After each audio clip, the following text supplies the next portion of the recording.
नमस्कार मित्रों, आर्य टीवी के इस आध्यात्मिक चैनल पर आपका पुनः विनम्र स्वागत है। आज के इस नए एपिसोड में हम मनाचे श्लोक के 196 श्लोक का भावार्थ और विवेचन सुनेंगे। तो आइए शुरू करते हैं आज का एपिसोड।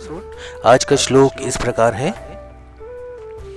नभी वावरे जा अणुरेणुकाही ऋता ठावया राघवे वीण नाही तया पाहता पाहता तेची झाले तेथे लक्ष आलक्ष सर्वे बुडाले। मराठी भावार्थ ऐकूया।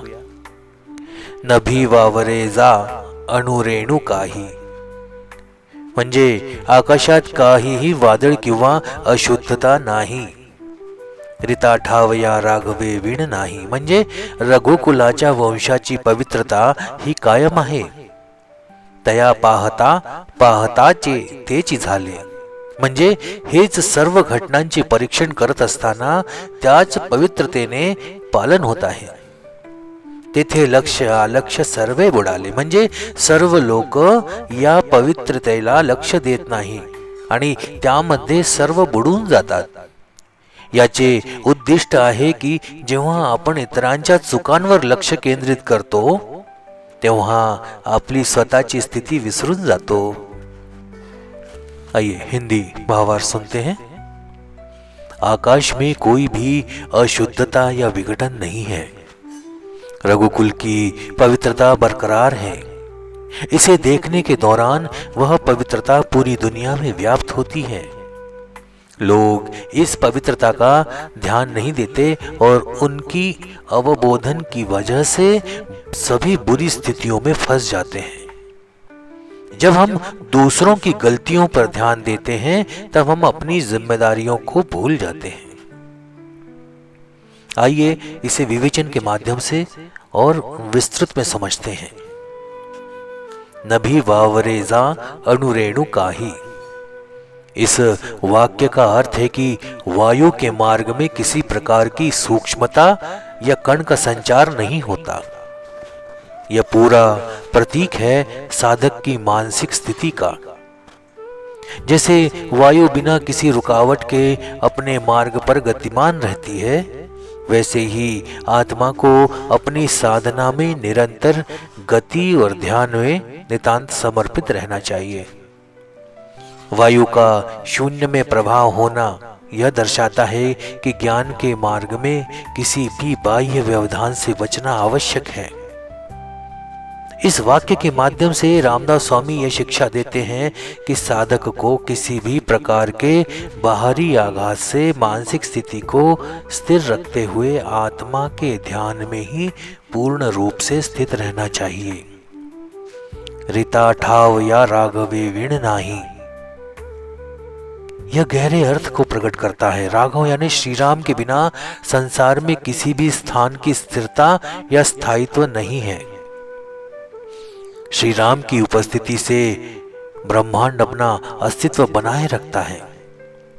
जब व्यक्ति राम के बिना जीवन जीने का प्रयास करता है तो वह अपने जीवन में निरर्थकता और अस्थिरता महसूस करता है। यह श्लोक उस सत्य को प्रकट करता है कि भगवान का अवलंबन ही जीवन में वास्तविक अर्थ और स्थिरता लाता है। बिना भगवान की कृपा के संसार का कोई भी स्थान, कोई भी स्थिति स्थिर नहीं हो सकती। यह पद हमें यह भी समझाता है कि भगवान के प्रति निष्ठा और प्रेम, ये दो ही वस्तु व्यक्ति को वास्तविक सुख और शांति प्रदान करती है। जब तक भगवान के मार्ग का अनुसरण नहीं किया जाता तब तक जीवन में चंचलता और भ्रमित अवस्था बनी रहती है। राघव अर्थात श्री राम के बिना जीवन की कोई ठोस और स्थिर दिशा नहीं हो सकती। इसलिए जीवन की स्थिरता और शांति केवल भगवान की उपासना में ही है। तया पाहता पाहता ते चीजाले, इस वाक्य में रामदास स्वामी बताना चाहते हैं कि जब कोई साधक ध्यान और साधना में निरंतर संलग्न रहता है तो वह अपने लक्ष्य को स्वतः ही प्राप्त कर लेता है। जैसे एक कुशल नाविक समुद्र की लहरों के बीच अपनी नाव को अपने गंतव्य तक पहुंचा देता है, वैसे ही साधक भी अपने ध्यान के मार्ग पर चलते हुए आत्मा की गहराई में प्रवेश करता है और अंततः उसे आत्मबोध प्राप्त होता है। यह वाक्य हमें यह सिखाता है कि साधना और भक्ति में निरंतरता और ध्यान की शक्ति होती है जो साधक को अंततः अपने लक्ष्य तक पहुंचाती है। साधक के द्वारा निरंतर देखे जाने वाले और अभ्यास करने वाले ये करने से यह सुनिश्चित हो जाता है कि वह स्वयं अपने भीतर के सत्य को जान पाएगा। यह सत्य वही है जो जीवन के प्रत्येक अनुभव में छिपा हुआ है और साधक उस अनुभव को अपने जीवन में व्याप्त करता है। यह श्लोक हमें यह संदेश देता है कि हम अपने भीतर के सत्य से साक्षात्कार के लिए अपने साधना मार्ग पर दृढ़ नायक की तरह चलते रहें। तेथे लक्ष्य आलक्ष्य सर्वे बुड़ाले। इस अंतिम वाक्य में रामदास स्वामी यह संकेत करते हैं कि जब साधक अपने आत्मा के सत्य को पहचान लेता है और भगवान के मार्ग पर निरंतर चलता रहता है तो उसके सभी इंद्रिय बंधन और भोग की प्रवृत्तियां समाप्त हो जाती हैं। संसार की सभी मानसिक और भौतिक विकृतियां उस साधक के मार्ग में आकर बौनी पड़ जाती हैं। लक्ष्य और आलक्ष्य अर्थात जीवन के प्रमुख उद्देश्य और लक्ष्य एक साधक के लिए पूरी तरह से स्पष्ट हो जाते हैं और फिर कोई भी बाहरी प्रभाव उसे विचलित नहीं कर सकता।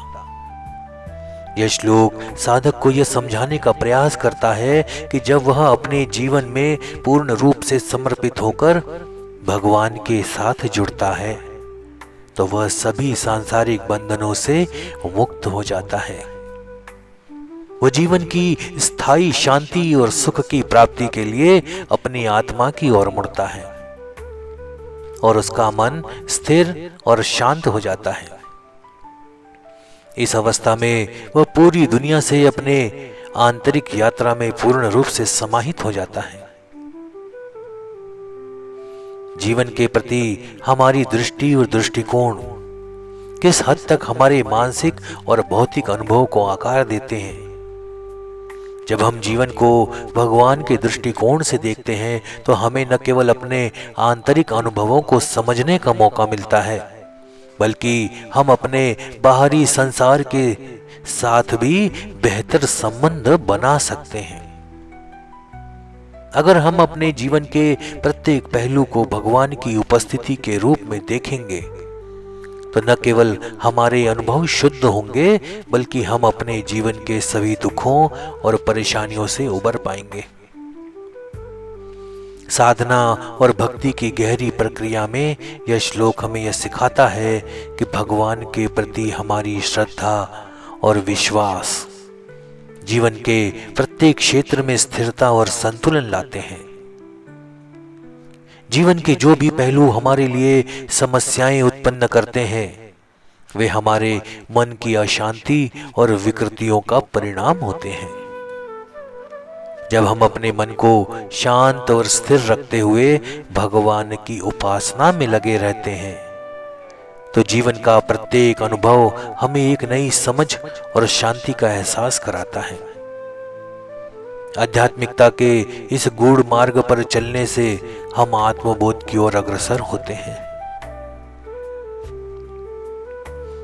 यह श्लोक हमें यह सिखाता है कि हम भौतिक संसार के भ्रम और झूठी उम्मीदों से ऊपर उठकर अपनी आंतरिक शांति और सुख की प्राप्ति कर सकते हैं। जब हम भगवान के साथ अपने रिश्ते को मजबूत करते हैं तो हम हर परिस्थिति में संतुलित रहते हुए जीवन के प्रत्येक क्षण में आनंद और शांति का अनुभव करते हैं। तो इसका निष्कर्ष ये निकलता है कि हमें यह समझने का अवसर मिला है कि जीवन में वास्तविक सुख और शांति केवल भगवान के प्रति पूर्ण समर्पण और साधना में ही है। इसके द्वारा हम जीवन को समझने का तरीका सीख सकते हैं। यह हमें सिखाता है कि भगवान के साथ निरंतर जुड़ाव से ही हम अपने जीवन के प्रत्येक पहलू को शुद्ध और संतुलित बना सकते हैं। जब हम अपने आंतरिक सत्य को पहचानते हैं तो हम जीवन के हर पहलू में स्थिरता और शांति प्राप्त करते हैं। तो मित्रों, आज का विवेचन यहीं समाप्त करते हैं। अगर आपको हमारी वीडियो पसंद आ रहे हैं तो इसे अभी लाइक करें और अपने इष्ट मित्रों के साथ साझा भी करें। चैनल को आपने अभी तक सब्सक्राइब नहीं किया है तो मेरा आपसे विनम्र अनुरोध है कि इस चैनल को अब भी सब्सक्राइब करें ताकि आने वाली वीडियो की नोटिफिकेशन आपको समय पर प्राप्त हो सके। तो मिलते हैं अगले एपिसोड में एक नए श्लोक और उसके विवेचन के साथ। तब तक के लिए जय जय रघुवीर समर्थ। नमस्कार।